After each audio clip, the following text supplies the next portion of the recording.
కడపలో టీడీపీ మహానాడు వేడుక రెండవ రోజు అంగరంగ వైభవంగా జరుగుతోంది.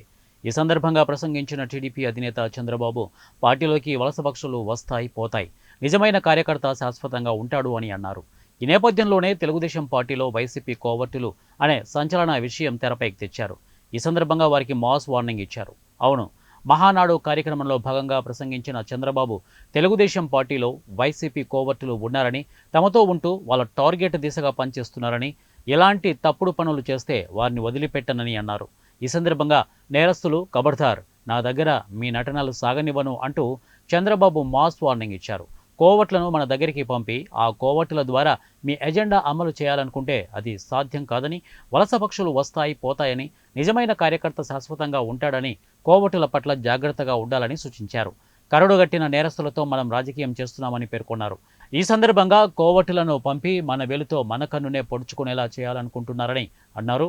2029లో ఇంతకంటే భారీ మెజార్టీ సాధించాలని చంద్రబాబు కార్యకర్తలను కోరారు.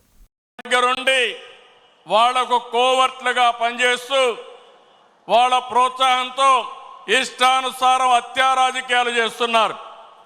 మన చేతితో మన వేలుతో మన కన్ను పొడుచుకొని తద్వారా రెండు పనులు, ఇది తెలుగుదేశం పార్టీ వాళ్ళు వీళ్ళనే చంపుకుంటున్నారు అని చెడ్డ పేరు తేవడం, వాళ్ళ టార్గెట్ని సులభంగా ఎలిమినేట్ చేయడం, ఇది నేరస్తులు చేసే కనికట్టు మాయ.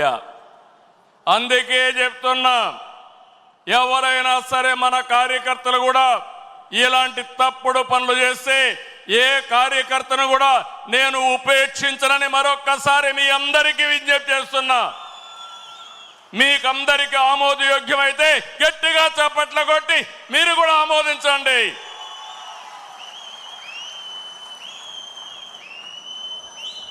నేరస్తులు ఖబర్దార్, నా దగ్గర మీ ఆటలు సాగనివ్వను. ఇది ఒక హెచ్చరిక. కోవర్ట్లు మన దగ్గరికి పంపించి ఆ కోవర్ట్ల ద్వారా మీ ఎజెండా నెరవేర్చుకోవాలనుకుంటే ఇది మీకు సాధ్యం కాదు.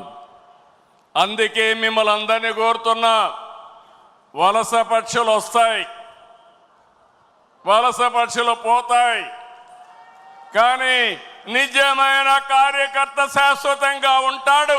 ఆ విషయం మనందరం గుర్తుపెట్టుకోవాల్సిన అవసరం ఉంది. పార్టీ బలోపేతం కావాలి. అదే సమయంలో కోవర్ట్ల పట్ల జాగ్రత్తగా ఉండవలసిన బాధ్యత మనందరిపైన ఉంది. ఇది నేను కార్యకర్తలందరికీ విజ్ఞప్తి చేస్తున్నా. ఈరోజు ఎక్కడికక్కడ మనం అందరం కూడా ఆలోచించుకుని రాబోయే రోజుల్లో ఇంకా పగడ్బందీగా కార్యక్రమాలు చేపడతామని మీకు తెలియజేస్తూ, అదే సమయంలో ఎన్టీఆర్ మెమోరియల్